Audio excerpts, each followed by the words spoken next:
Hi అండి. మేము బెంగళూరులో ఉన్నాం. మీకు చెప్పాను కదా నేను బెంగళూరు వెళ్తున్నానని. మా పాపాల ఇంటికి వచ్చాం. ఇవాళ ఇక్కడ నేను చికెన్ బిర్యానీ చేస్తున్నానండి.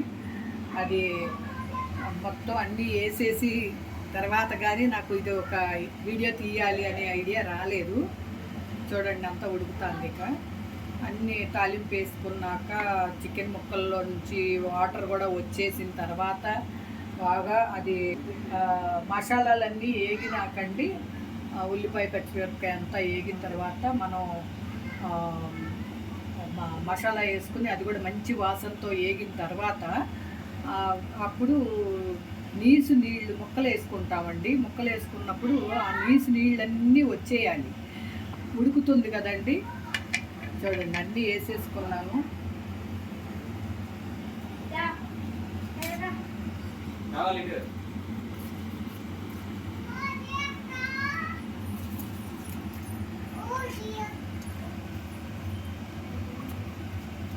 తగినంత ఉప్పు అన్నీ కరెక్ట్గా ఉన్నాయండి. గ్లాస్కి గ్లాసున్నర నీళ్ళు. ఇది బాస్మతి రైస్ కాబట్టి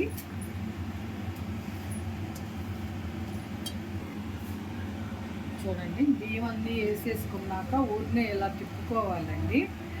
దీనివల్ల ఏంటంటే ఇప్పుడు దాకా బియ్యం కడిగి నానబెట్టి ఉంచాం కదా, మొక్కలు అవ్వకుండా రైస్ మొక్కలు అవ్వకుండా విరిగిపోకుండా ఉంటుంది. ఊరినే ఇలా కలబెట్టండి అంతా మొత్తం కలిసేటట్టుగా, అంతే. అది సన్న సెగలో ఉడకనిద్దామండి. దమ్ బిర్యానీ అవుతుందండి. ఇది వెడల్పాటి గరిటితోనే ఇలా తిప్పండి. లేకపోతే చిన్న చిన్న గరిటలు అయితే కనుక అది ముక్క ఇదైపోతుంది, రైస్ విరిగిపోతూ ఉంటుందండి. చూసారుగా.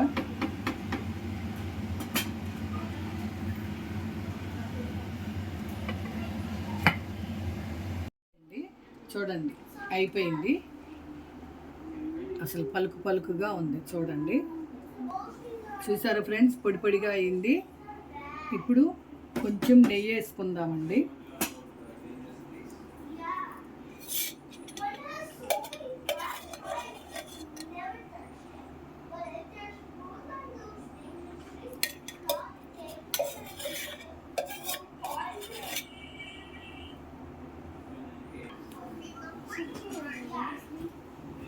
ఇలా పొడి పొడిగా వచ్చిందంటే గ్లాస్ బియ్యానికి గ్లాసున్నరేనండి వాటర్ పోయాలి. చూసారా ఫ్రెండ్స్ ఎలా వచ్చింది ఏంటి అనేది. వాసన అయితే చాలా బాగుంది, టేస్ట్ కూడా చాలా బాగుందండి. ఈ వీడియో కనుక మీకు నచ్చినట్టయితే లైక్ చేయండి, కామెంట్ చేయండి, నా వీడియోస్ సబ్స్క్రైబ్ చేయండి, పక్కన ఉన్న బెల్ ఐకాన్ కొట్టండి friends. Please support me friends. Thank you. ఇది నంచుకోవడానికి రైతా చేశానండి. చూడండి.